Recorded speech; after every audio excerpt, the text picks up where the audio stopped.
So Smackdown happened, and this is what we saw. Yeah. What the fuck was this? Yeah, hi. Alrighty, folks, ladies and gentlemen, it is time for your late at well, not really that. It's your late night or almost like you know whatever. It's your SmackDown review. SmackDown review of the week. Um, so SmackDown was in Saudi. It was already kind of pre-taped, but it happened. It happened live. People who had a VPN basically were able to see it early. I tried finding a live stream because I don't really have any VPN. If anything, please let me know if you guys have know how to do VPNs or whatever, how to change your VPNs and whatever for all types of if it works, and how you watch SmackDown or whatever. I don't know. Tell me. Um. Anyways, but regardless, yeah, SmackDown happened. I tried finding a stream, but apparently everybody was trying to watch it live early. They all had problems, and I guess I was not the only one. SmackDown had technical difficulties. All right. Yeah. SmackDown had technical difficulties in Saudi Arabia, and that caused literally like a big glitch where they couldn't even like record like the first hour of SmackDown properly, and everybody ended up missing SmackDown. Like they had a big botch with the Cody and Ray Orton segment, so that already caused some issues. Um, yeah, so that basically what happened. It caused some issues where basically SmackDown kind of felt like definitely it was not good quality. That's for sure. It definitely was messed up.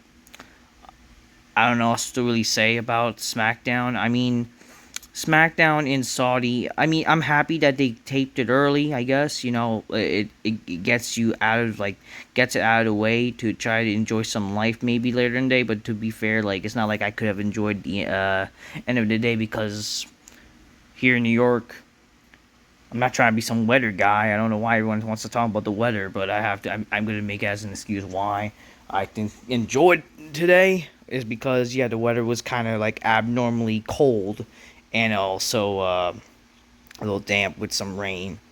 So I decided to stay home and just kind of like catch up on some sleep a little bit. You know what I mean? So yeah, I mean, hey, we'll see what happens. Like after Night of Champions, that's when I'm gonna try to be well prepared to enjoy nightlife and whatever. You know what I mean? Prepared to also see some nightlife videos. I might actually try to do some nightlife videos. Um, but regardless, yeah. So the show started with Randy Orton and Cody Rhodes. They had their segment. Yeah, this again a big botch, right? This is literally what happened on the freaking show. Yeah, this is definitely what whoever's in charge of the production, they were like, "What the fuck are we gonna do, huh?" Anyways, the show started with Cody Rhodes and Randy Orton. Get it all buddy buddy, and how they respect each other, they love each other. Which someone in the comments of the freaking video was saying this is the gratitude era, basically. Like, why is everybody so like, I respect you, I love you? Like, this is also the problem when you do so many babyface versus babyface wrestling matches. Like, this is the fucking problem. Like, but it's not like, it's not even just that, but they always have wrestlers like, I respect you, even there's a fucking heel. Like, I'm tired. Even with Cody Rhodes, when Cody Rhodes faced John Cena, it's like, I respect you. I love you, John. I love you. I want to definitely be with you. Like, I want to get some, I want to be a chauffeur into you. I want to have some happy endings with you. It's like, shut the fuck up, you fucking faggot. Like, holy fuck. And then, oh my god, it's Green Legacy going at it again. Like, shut up. Cody Rhodes mentioned how they both been through bad times and good times together. They mentioned how, like, the first night of Raw of Cody Rhodes' career, his father got flapped by, by Orton. And then how they had Legacy together and all that type of shit.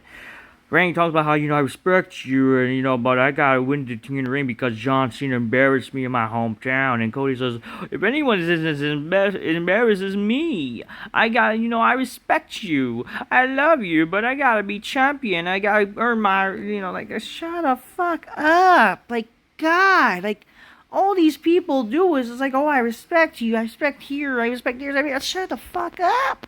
Shut the fuck up. Go back to electronics and shut the fuck up. Michael call you hi testing 1 2 3 you hi yeah we're back on satellite we're sorry about the technical difficulties here on Friday Night Smackdown, dear John. I'm not John Michael.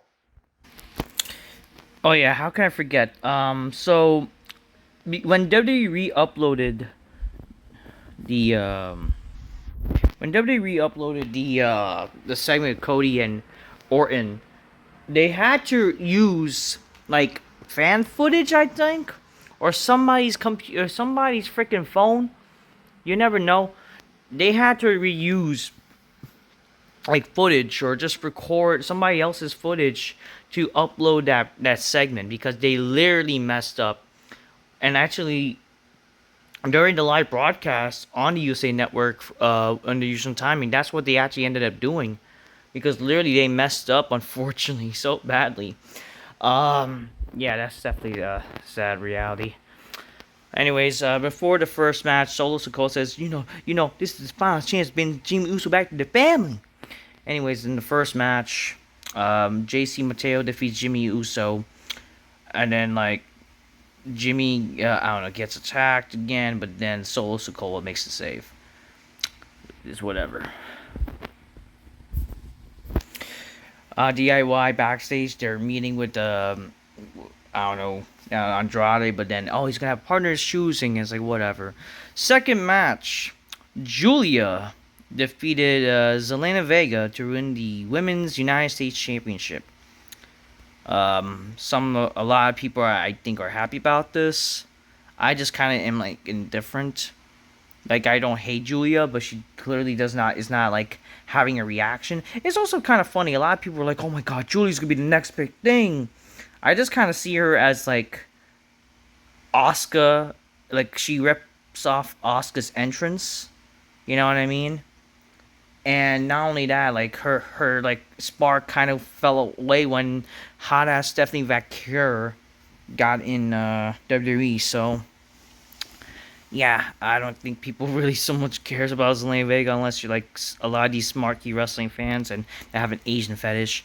It's announced that SmackDown. Yeah, my sources tell me that SmackDown is going to 2 hours there, John. Starting next week. The thing is though, next week is a taped episode. So WWE is gonna do. The reason why WWE is doing Monday Night Raw earlier is because they're gonna tape SmackDown and Raw together. Which two questions. Well, my only question is why do they decide that this year they're gonna pre-tape a show when over the years they've been doing shows on the 4th of July. In the end of the day, I don't really hate it. I think it's cool. Let's give the I'm happy that it's not like 2 weeks. Like they record like 2 weeks advance of SmackDown and Raw. Like it is kind of like dumb. I do rather like why not just record one show like if you're gonna do like some type of holiday type of deal. But only like not just that. It's like why are you doing a pre-tape of 4th of July when you're doing it other years? I mean, heck, like if WWE was like smart and good, like if you're gonna do a live 4th of July show in the future, you should definitely try to make it actually like big time. Actually call that show the Great American Bash. Make it actually what people want to see.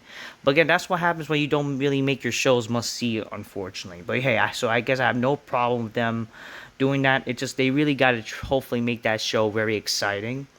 But I guess it's cool definitely for the wrestlers to have a break. Why not? I'll give credit to that. Let them have a little break. It just hopefully the show will be good and no excuse that the show can't even try to be something, even as a taped show. You know what I mean, folks? Asuka and Jade Cargill, they have an interaction in the ring. Jade Cargill came out, but then Asuka comes out and like, oh, nobody fighting for Alaska. It's like, oh yeah. It's like, gotta get it, the same shit. I don't know. Jade Cargill's not scared, but then Naomi's like, yeah, bitch. I'm sexy black bitch. I'm here in Saudi, bitch. I'm all covered up in shit. I'm all like I predator and shit, man. Bitchy. And I don't know, she causes Jade Cargill to get angry, and then like she accidentally like pushes Asuka, and Asuka kicks her, and I don't fucking care. Just fake tension with the baby faces. R-Truth, we want John Cena, but then Truth was told that Cena already is focusing on Punk, but I'm gonna come out. Yeah, whatever. Andrade and Rey Fenix defeat DI, whatever. Then we see R-Truth comes out. He's calling out John Cena. Instead, Sir Black shows up and kicks him. And he says, like, oh, yo, I told you, Ron, do not get in my business or whatever. So, that happened. So, I guess, like, I don't even know, like, what, is this what they're doing now with R-Truth? Like, R-Truth literally got over, right? And it seems like R-Truth is unfortunate afterthought. That's what it is. It really does feel like that now. That R-Truth is unfortunate afterthought. And it's such a darn shame. They didn't take, the momentum that they clearly had with R-Truth. And now, unfortunately, they have sadly dropped the ball. They literally dropped the ball with, unfortunately, the option that they had. They could have tried to, do with R-Truth. But no. R-Truth is unfortunately somewhat back to where he was in terms of just irrelevancy. It's just like, get it, it's serious R-Truth again. But this time now, he's going to be... It's nothing. I feel bad for R-Truth. I feel like WWE has actually, literally... And it's like, why does he hate Cena so much also? That's the thing. Like, why is he so angry that he wants to kill John Cena? You know what I mean? Aside from last week, like, okay, like, and this is a funny thing. R-Truth basically is more angry about John Cena hurting him than, like, what CM Punk did on this show. Which, like, why, it's so backwards, you know what I mean? Like, with the booking. Like, why isn't CM Punk and R-Truth angry at Cena for what happened last week? Getting hit with the belt.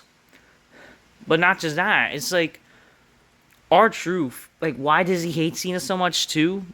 Aside from what happened at Saturday Night Main Event. Like, that's why there's need to be story, like, oh, the reason why R-Truth's so angry of coming back is because, like, Cena's, like, responsible for, like, getting him out of the company. Like, that should be the story. And I don't know why it's so hard for them not to think like that. But whatever. Just WWE lacks logic. We see Alexa says, we don't need to be friends, but we, why not we be together and whatever. So, they literally fly these chicks. Well, not these chicks. Like, the chick and Ric Flair. Like, ugh. They fly out these people. I should say, well, the chick and the man. To Saudi. Just for a stupid segment.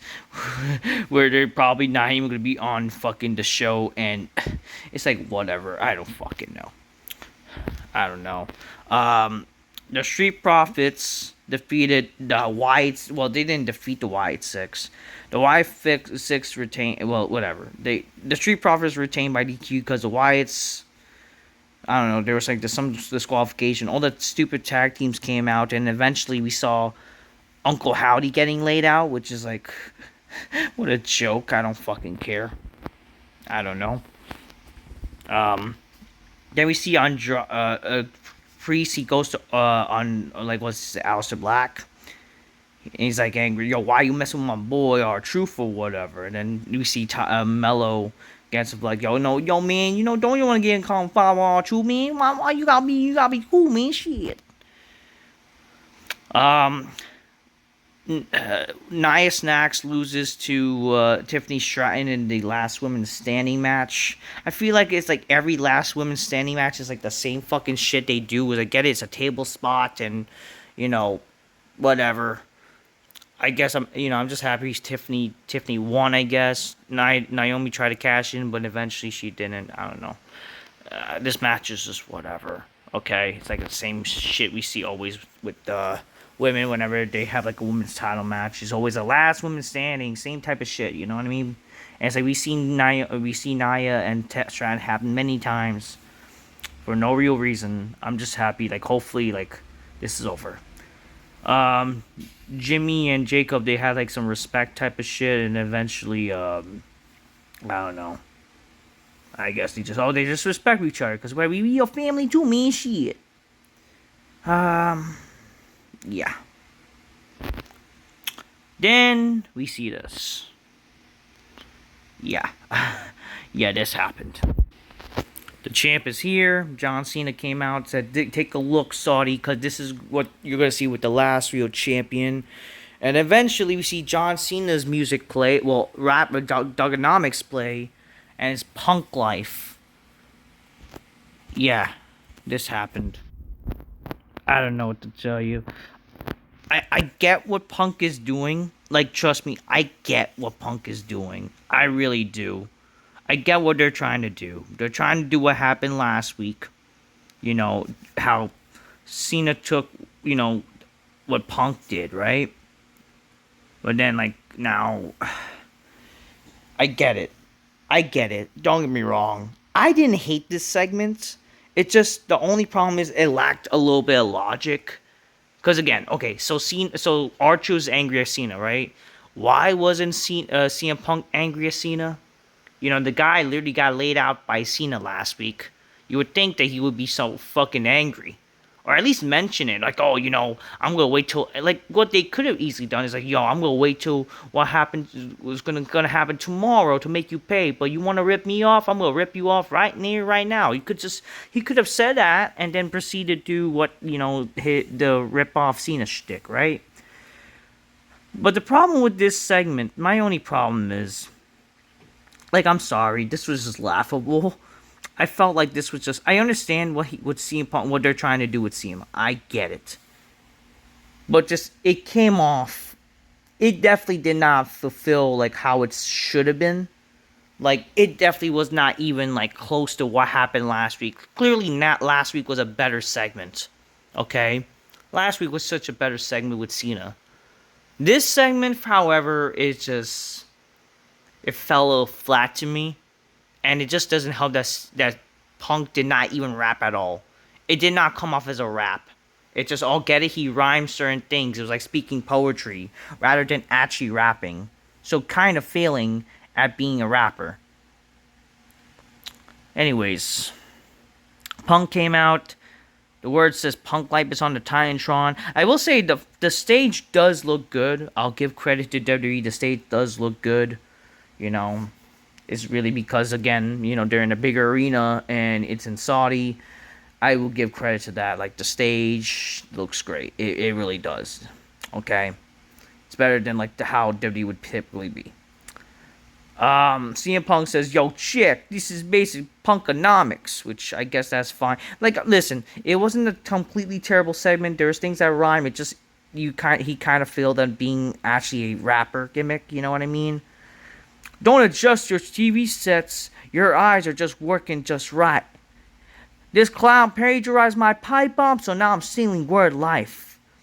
And you had to rip me off, cut your best promo, just to distract the fact that we all see you moving slow mo. Remember when he used to rap? Yeah, you deserve all the criticism. You're like Timo Macklemore, but it's Mackaless rhythm. Which, to me, that was not a good line, I'll be honest with you. And he said, I'm the problem. He called me a player hater. Let's be honest, John Cena has buried more talent than The Undertaker. I mean, I like that line, but it's just like, it did not go with the rhyme, you know what I mean? That's why he's the champ, and he went and lose all his respect. But hey, John, I get it. I retired too if this place hired my ex. I mean, it works out, you know. It should have been worded better. If you never said your prayers, eat your vitamins, and fix your ball spots, you won't be a pro wrestler. You will be a boss and mall cop. Hey, he gets all the good movie roles. That's not matter of fact. But we can see how Batista act and realize that John Cena ain't that. Same shirt, same hat, man. Your persona is straight tragic. You're like a fish belly white Hulk Hogan, but somehow more problematic. I mean, yeah, that's all right. Yo, when it comes to the best in the world, I'm your vessel. Because millions chant my name, and at you, they chant you can't wrestle. Ah, okay. Get it while you can, because for 6 months when he's gone, still be here having fun. He won't have time to you little people anymore. He'll be busy washing underwear for James Gunn. James Gunn. Yeah, that was not a good line, I'll be honest with you. Yeah, he's a superhero now. Works with DC. But no matter how hard you try, you'll still always be a Marine to me. Would have liked you mentioned something about Marvel, but whatever. And that's straight to DVD. Better find a PS3. I now understand why you can't see me. It's a hell of a catchphrase, John. But now it's all done because you see we're looking at a washed-up bum. Which I don't know why he said that, but whatever. 14 years ago, today I dropped the legendary pipe bomb. But you tried to make it all about you. And this is where you kind of stop rhyming and rapping. Because all you do, John, is that you're a leech. You're a phony. You're a fraud. You're an ass kiss. 70-time world champion, but you ain't been in my class. Before you go, John, there's one thing I wish I want to make. Tomorrow night, you're going to lose to Kendrick because bitch, you're my Drake. And he dropped the microphone. And he celebrates with the crowd in Saudi. And yeah. Yeah, as you see, as I try to rephrase the punk pipe bomb, whatever, the punk promo, the rap, it wasn't terrible, but it definitely wasn't good. Because some of the rhymes did not work out or did not work out. In terms of a rap. But I mean, it's whatever. I mean, it's good. It's definitely been fun seeing Cena and Punk feuding again, and then they're gonna probably kill it tomorrow. Well, whenever the match happens, I'm definitely am looking forward to that. I mean, Night Champions on paper does look like a fine show.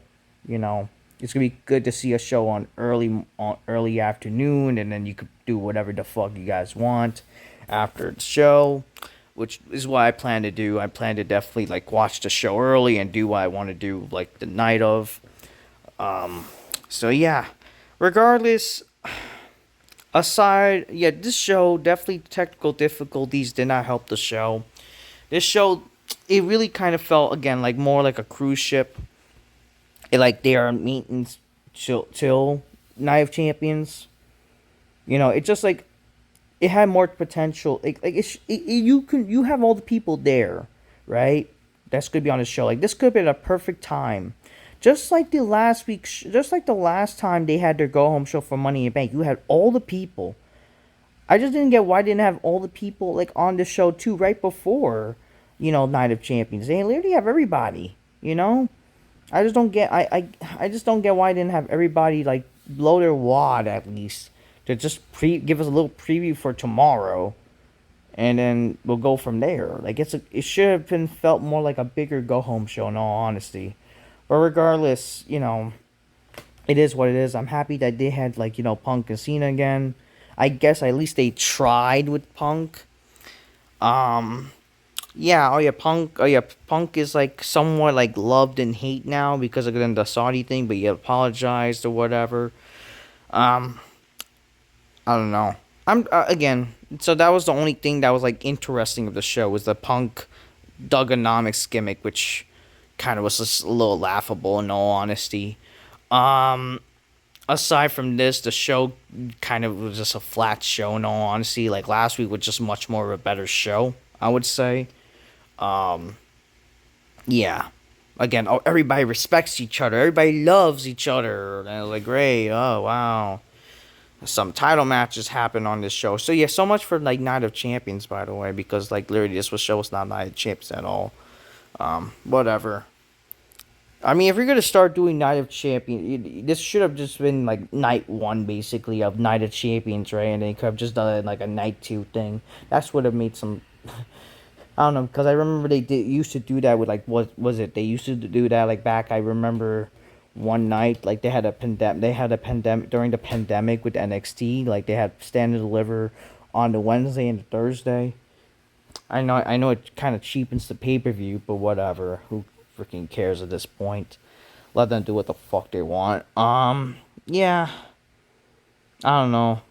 I just can't help but Punk look retarded. He really looked like some freaking like you want to talk about Cena looking like a bum? Like, dude, you look like a fucking bum as a rapper.